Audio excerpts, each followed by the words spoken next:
Saludos amigos de 360 grados. Agradecido de Dios porque podemos estar de nuevo con ustedes en un programa diferente donde tratamos de llevar las orientaciones médicas correctas para que usted pueda prevenir a tiempo cualquier tipo de situación. En el día de hoy vamos a tener una invitada muy especial que luego de este comentario ya la tendremos con nosotros, la doctora Mónica Rosario, cardióloga.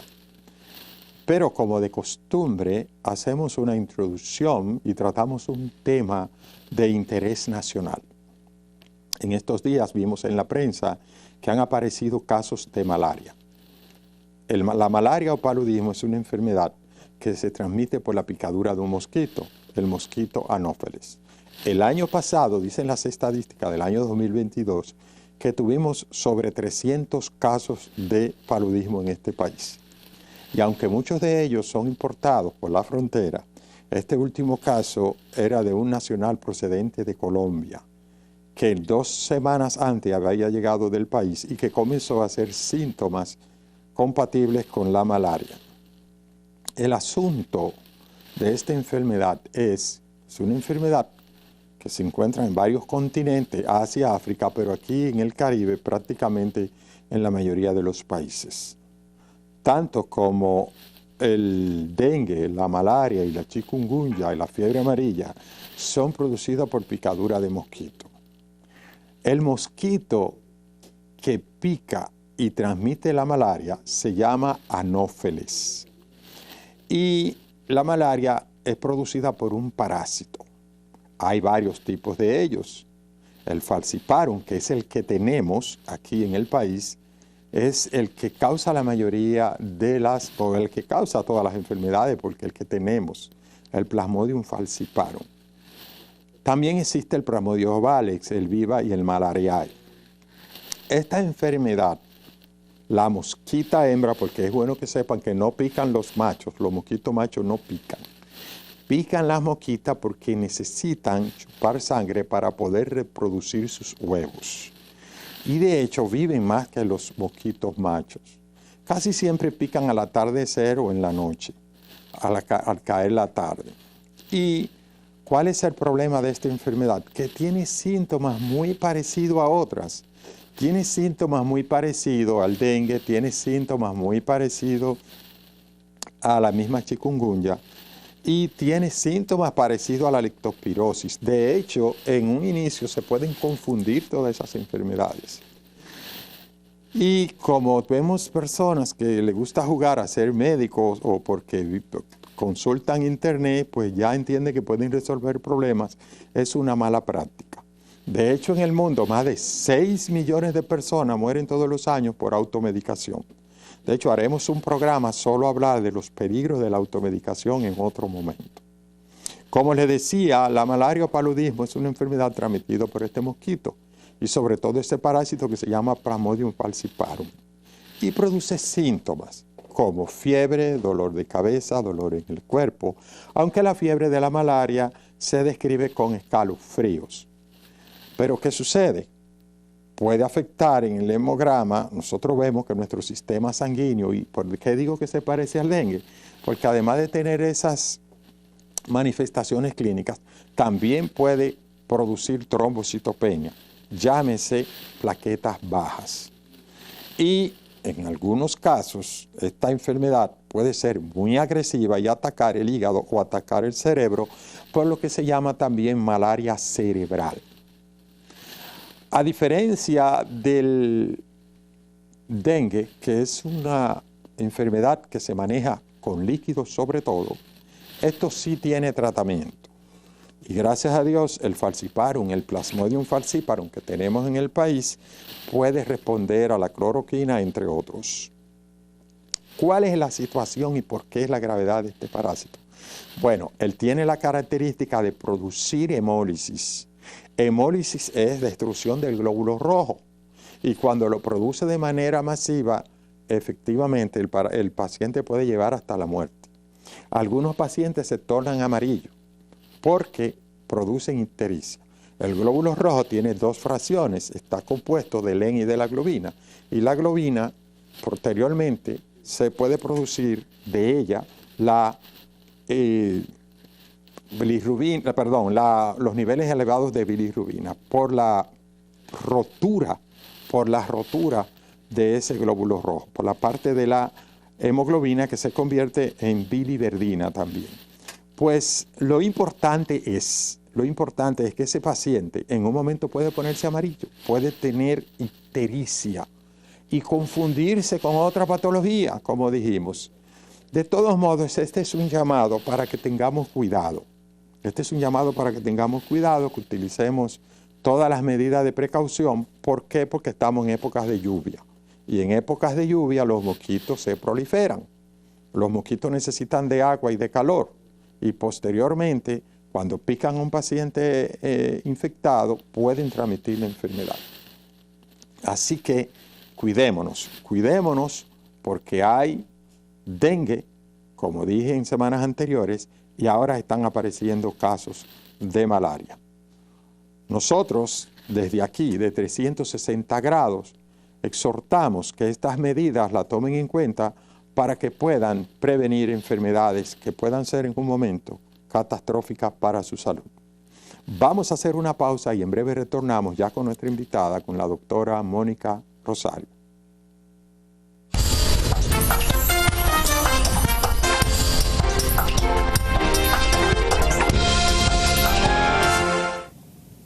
Continuamos con su programa 360 grados y ya tenemos muy cerca de nosotros a nuestra invitada, la doctora Mónica Rosario, quien es cardióloga y ecocardiografista. Y tenemos que explicar eso ahorita. Bienvenida a su programa 360 grados, doctora. Muchas gracias por la invitación. Doctora, para ir ganando tiempo, este programa usted sabe que tiene mucho público y la ha esperado. Entonces, como cardióloga, joven y actualizada, quisiera saber cuál es la importancia y cuáles son las personas que deben de tener más cuidado para ir a tiempo a un cardiólogo y por qué. ¿Cuáles son las ventajas? Eso es lo primero. Y segundo, además de eso, si hay síntomas específicos que lo hacen a ustedes sospechar que una persona puede estar en su casa ahora mismo mirando la televisión y decir, pero óyeme, me siento como eso, debo de ir al médico.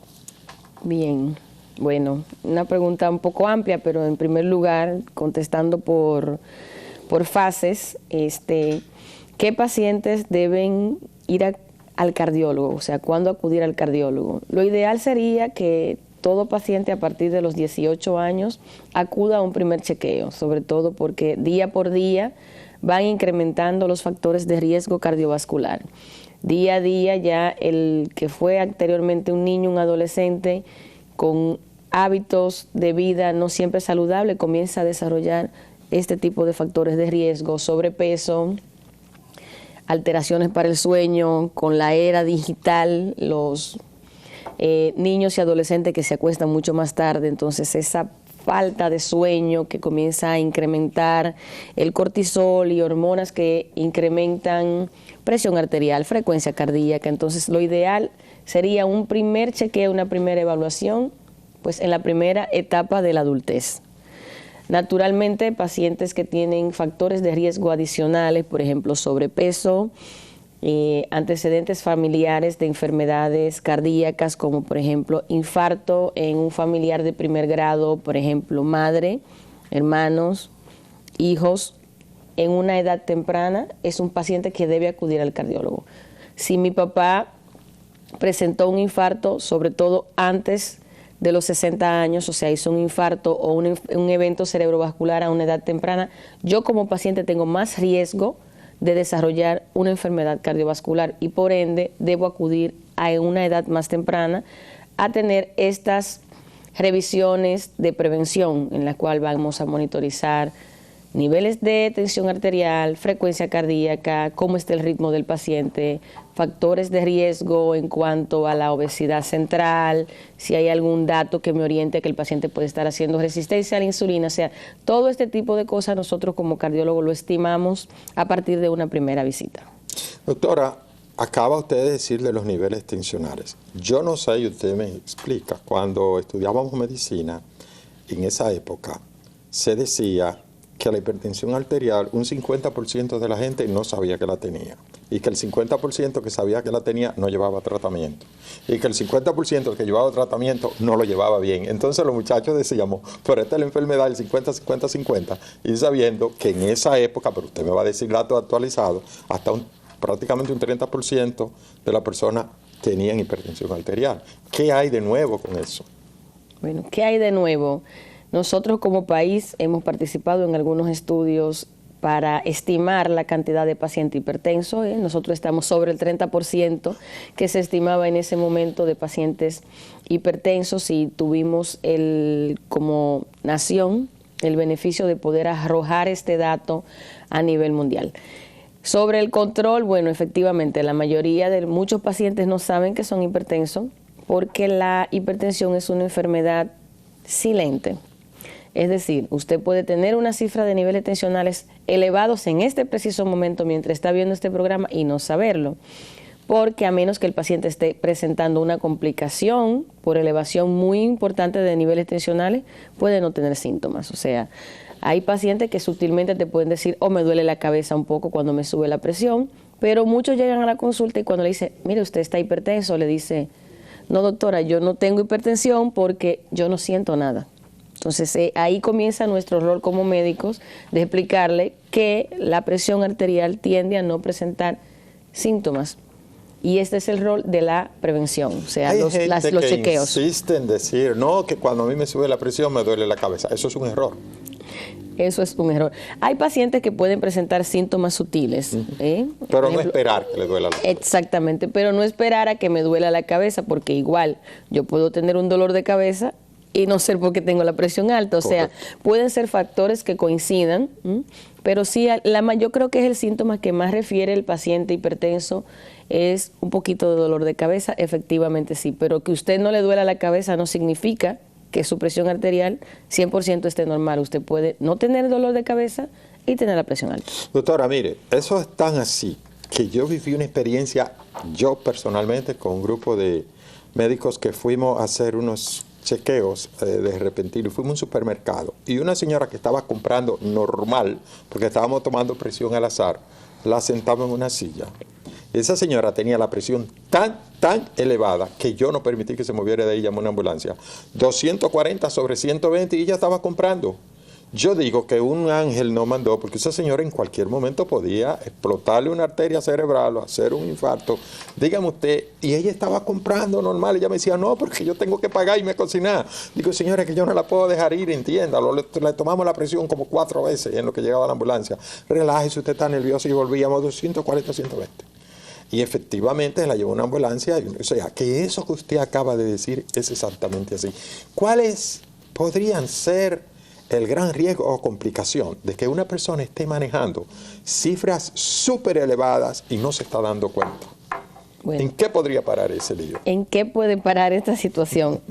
Hay varias complicaciones de la presión arterial alta. Hay complicaciones agudas, es decir, cuando suben con esa cifra prácticamente como la que usted menciona, incluso con cifras menores de ahí, nosotros podemos tener complicaciones agudas como ruptura de una arteria a nivel cerebral y producir un evento cerebrovascular hemorrágico, un accidente cerebrovascular. Podemos también tener rupturas de placas y producir un evento cerebrovascular isquémico. Podemos tener edemas de pulmón, infartos al miocardio, ruptura de la aorta, que es la arteria que comunica el corazón con el resto del organismo y a partir de ella es todo el flujo que se dirige al cuerpo y es una complicación que puede llegar a ser mortal, igual que el infarto. Y también tenemos complicaciones más crónicas, o sea, daño de la circulación de los riñones y desarrollo de insuficiencia renal crónica, o sea, la hipertensión es la causa número 1 de necesidad de diálisis en un paciente y luego, naturalmente, diabetes, quizás por la incidencia de una y otra.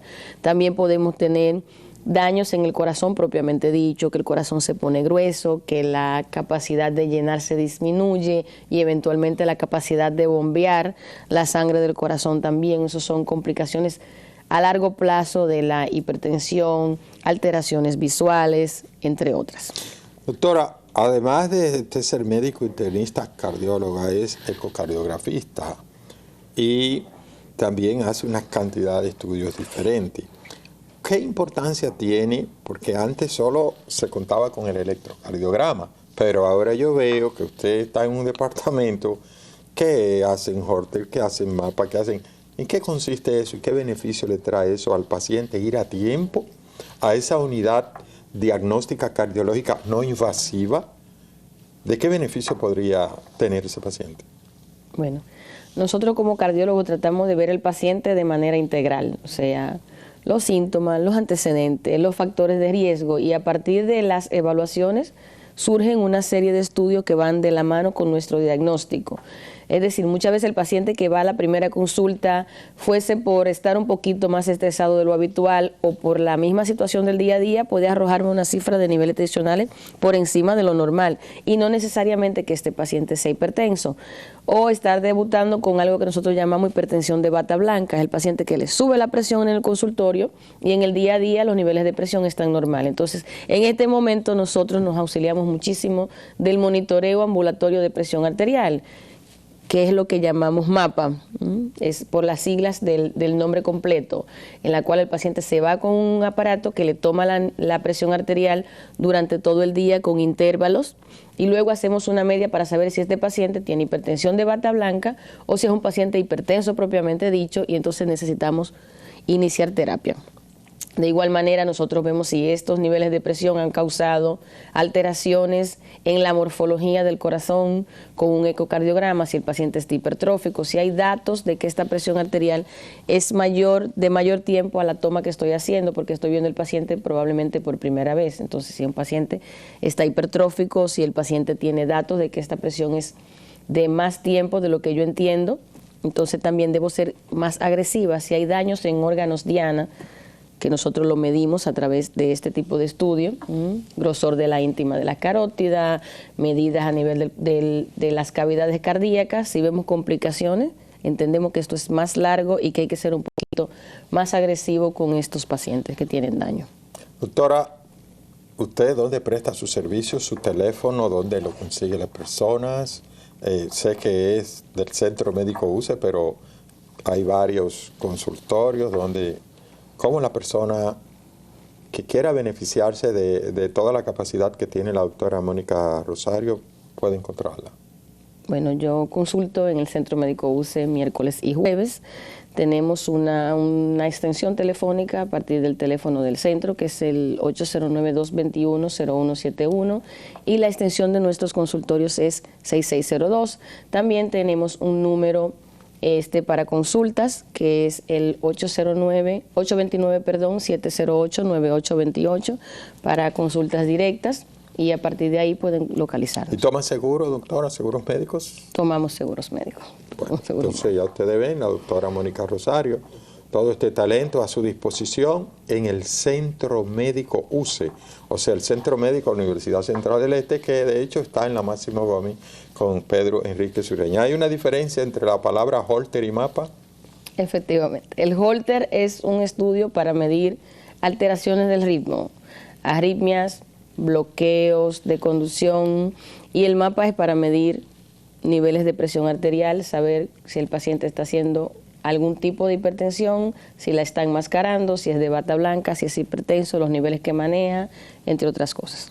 Doctora, decía antes de usted llegar en mi introducción que en años anteriores hasta 6 millones de personas morían por automedicación en el mundo. Eso ha ido subiendo.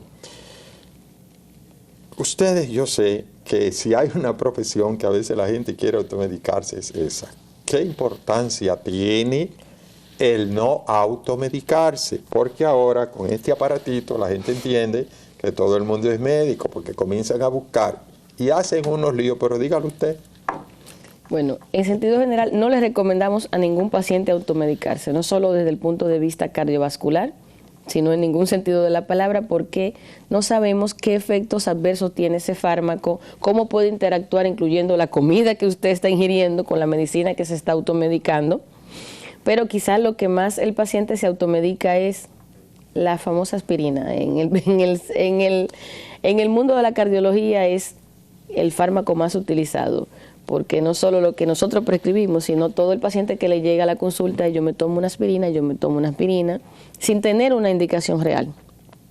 Y todos los fármacos pueden tener efectos adversos. Pero usted ha dicho algo muy interesante, porque se ha popularizado, yo podría decir así, que a partir de una determinada edad, que si de los 40, que si de los 50 años, te debe tomar una aspirina, tiene un nombre comercial, no lo voy a decir, todos los días de 80 miligramos. Eso no es tan así, porque ahora usted está dando unos datos que me llaman la atención. Bueno, en realidad no es así. O sea, nosotros utilizamos score de riesgo para saber si un paciente amerita usar el ácido acetil salicílico, comúnmente llamado aspirina, porque creo que fue la primera casa farmacéutica que introdujo el producto. Entonces, eso va a depender de los factores de riesgo, niveles de colesterol, niveles de presión, pacientes diabéticos. O sea, nosotros tomamos un engranaje y ponemos el paciente en tal o cual nivel de riesgo para iniciar una aspirina o para iniciar una estatina. O sea, no es al azar. Naturalmente, pacientes que ya han tenido eventos, por ejemplo, un infarto con colocación de stent, un evento cerebrovascular, entonces ya sí tienen una indicación diferente para utilizar aspirina junto a otro antiagregante. Sin embargo, yo quiero saber qué riesgo está teniendo esa persona que automáticamente, sin nunca ir a un médico, sin no tener estudios previos, porque escuchó, porque oyó que hay que tomar una aspirina todos los días. De hecho, médicos muy famosos de este país aconsejan esto, de tomar una aspirina diaria. Entonces, ya usted ha dicho que no es que no la pueda tomar, pero que debe de haber primero estratificarlo, saber dónde cae. Ahora, ¿qué riesgo tiene una persona que dice, bueno, yo me tomo una aspirina porque yo veo que todos los vecinos se la toman?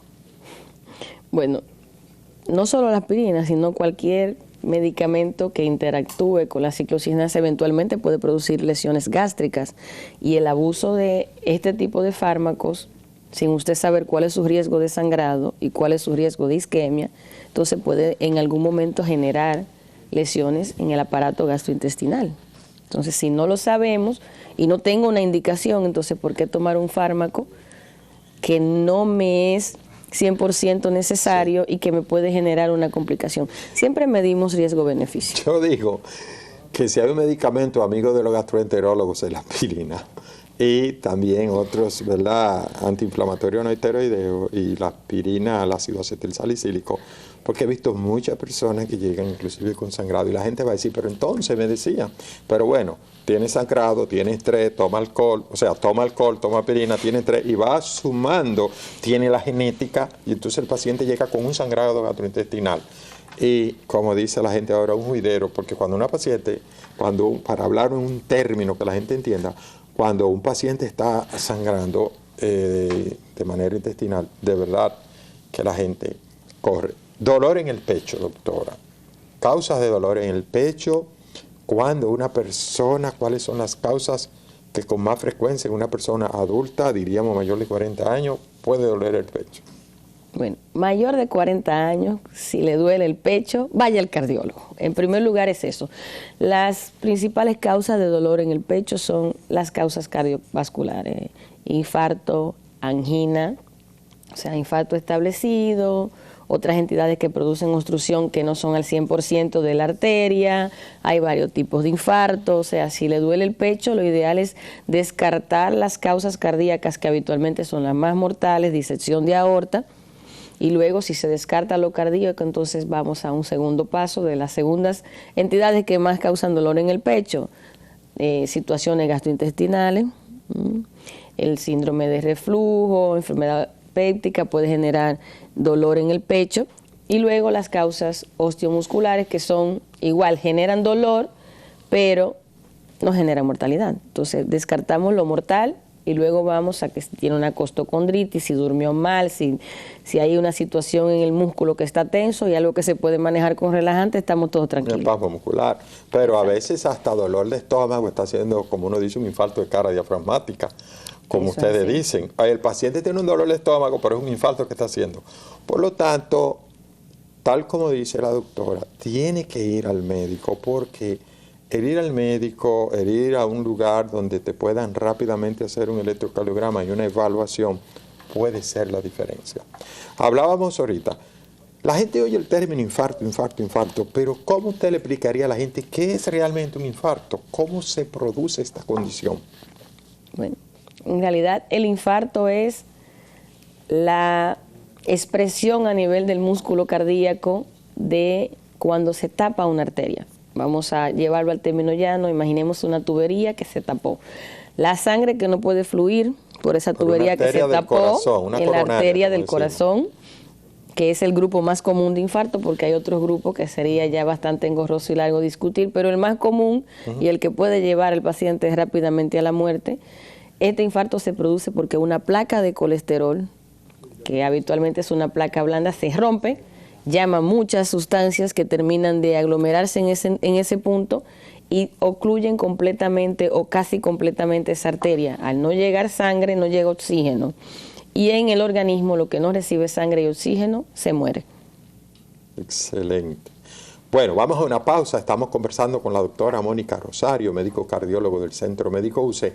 En breve retornamos a su programa 360 grados.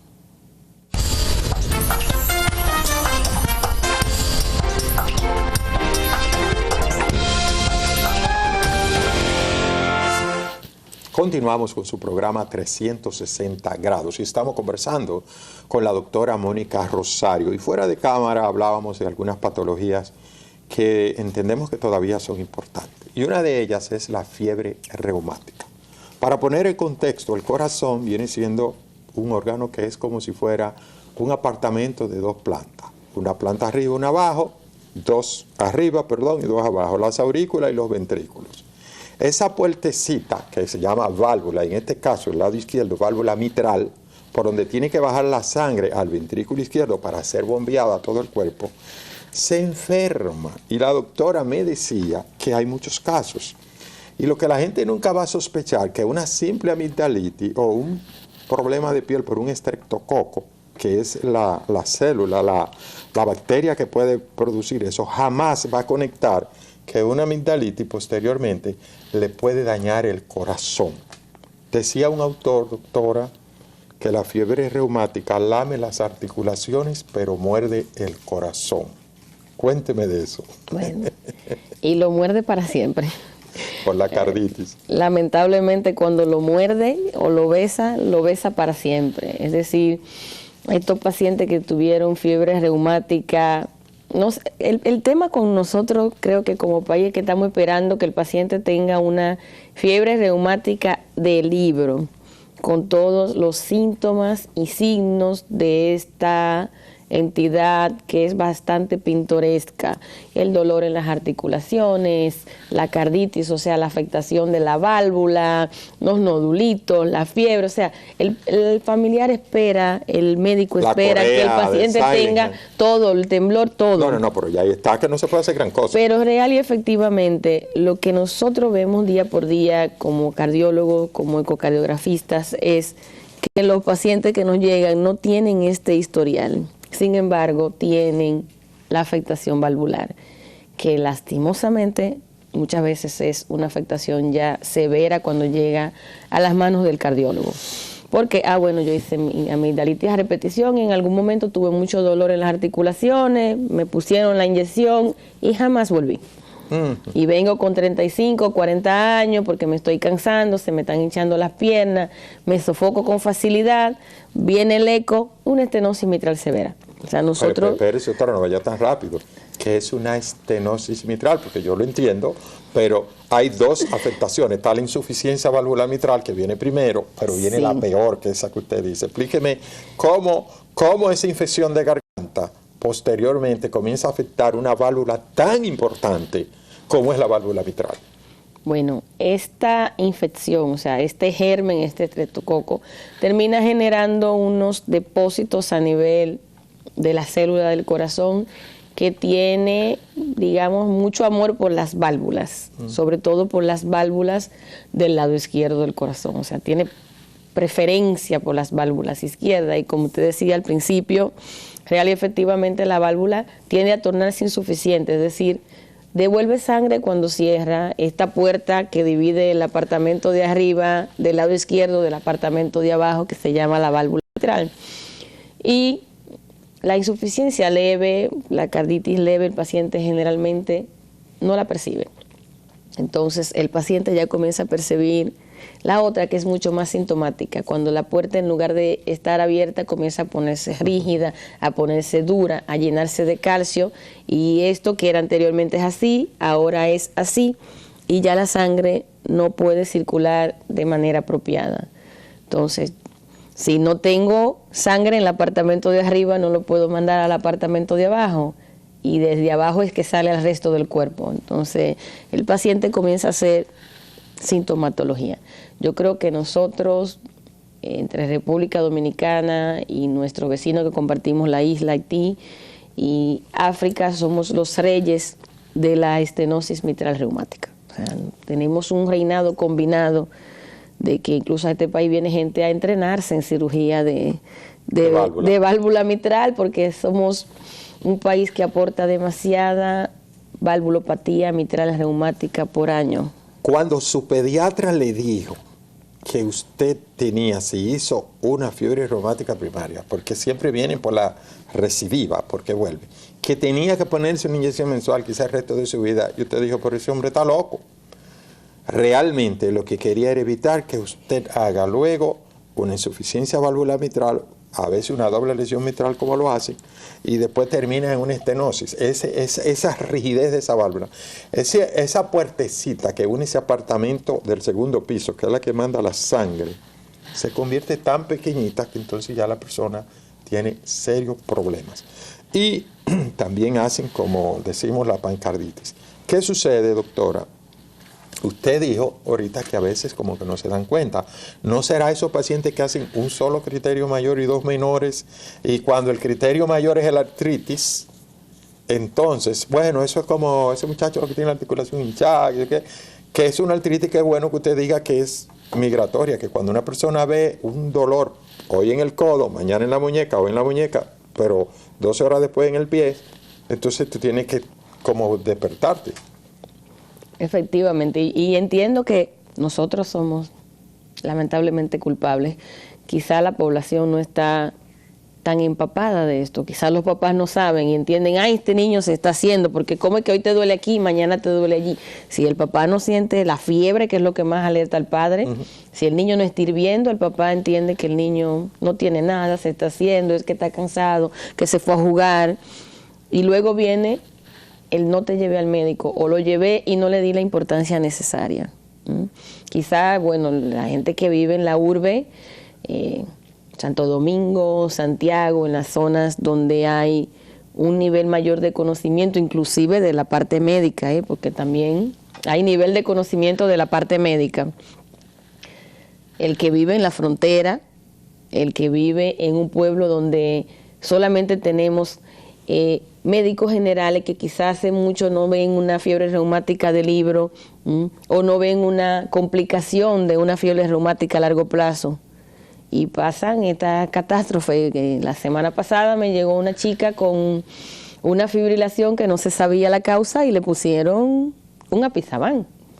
Y cuando vimos, era una estenosis. Espérese, doctora, dígame al público lo que es una fibrilación. Aquí vamos. Porque es que usted no puede, como dice la gente del algo, coger piedra para lo más chiquito, que es una fibrilación. Es una arritmia, vamos a decir, la arritmia más frecuente. Y es una arritmia en el cual el apartamento de arriba, del lado izquierdo sobre todo, aquí comienzan una serie de focos, se generan unas cuantas cicatrices, vamos a decir cortocircuito, y a partir de todos esos focos comienza a mandar electricidad y es muy desincronizada porque no hay una armonía, hay muchos focos, entonces el paciente la aurícula comienza a quedarse así, en lugar de contraerse, como si fuera se temblando. queda temblando. Exactamente. Y el riesgo de esta arritmia es que como la aurícula no se aprieta, no se contrae, se forman, esa sangre se queda posada y forman coágulos.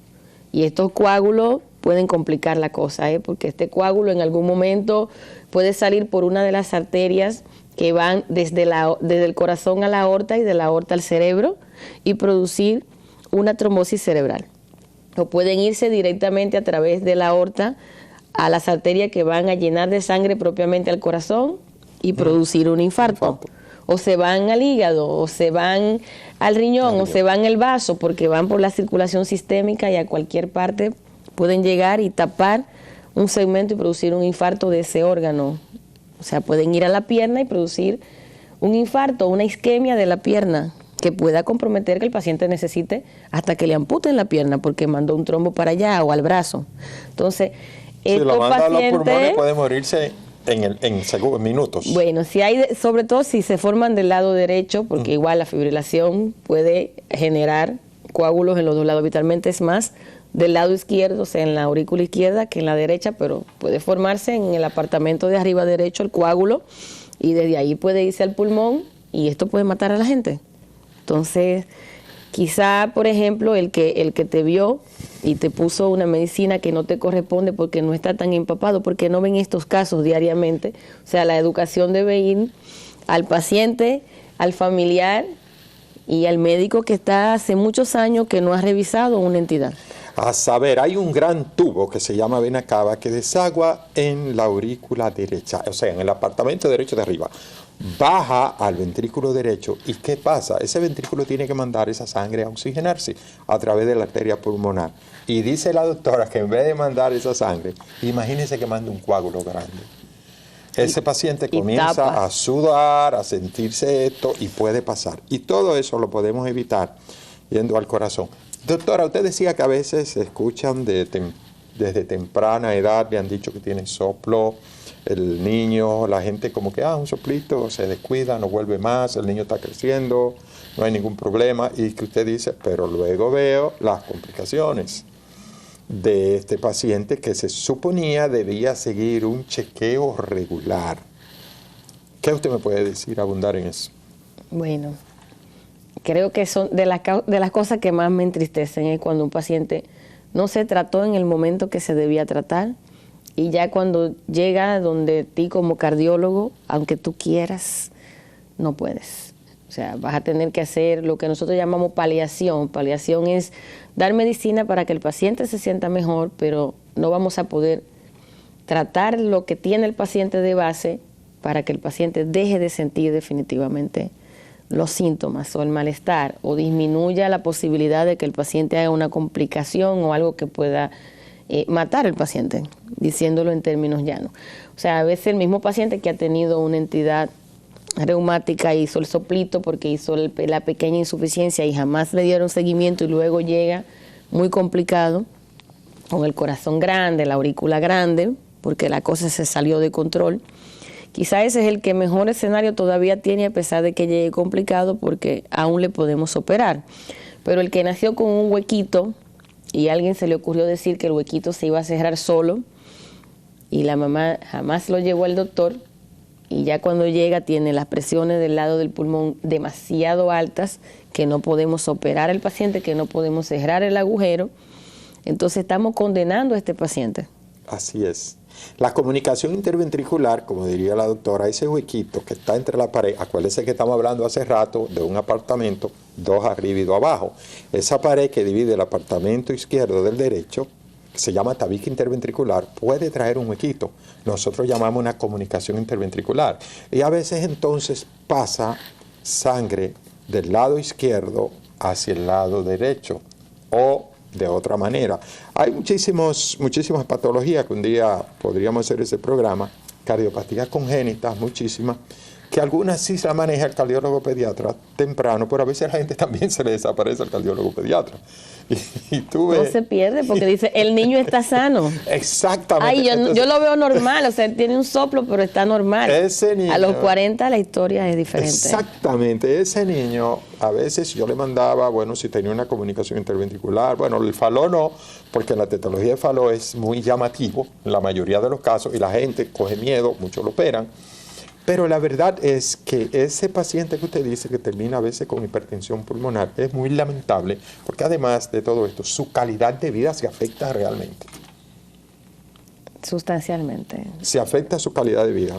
Entonces podríamos decir que la clave de todo esto es ir a tiempo al médico. Y llevarse de las recomendaciones. Hay gente que no se lleva de las recomendaciones. Efectivamente. Explíqueme eso entonces. ¿Qué es no llevarse de las recomendaciones? Bueno, perder peso no es tan fácil, o sea, no le dice al paciente, se lo sugiere, pero todos hemos estado ahí en el peso queriendo bajar 5 libras y sabemos lo que cuesta bajar 5 libras. Pero también entendemos que si usted tiene 150 y quiere bajar 145, pero no tiene otros factores de riesgo, no queremos que aumente más, pero es más sencillo.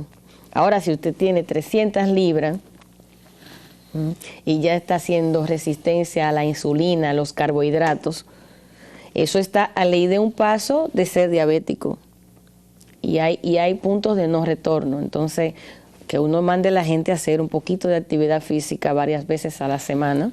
150 minutos es lo que se piden. Usted lo puede distribuir 3 veces a la semana, 5 veces a la semana, pero la gente siempre dice, no tengo tiempo.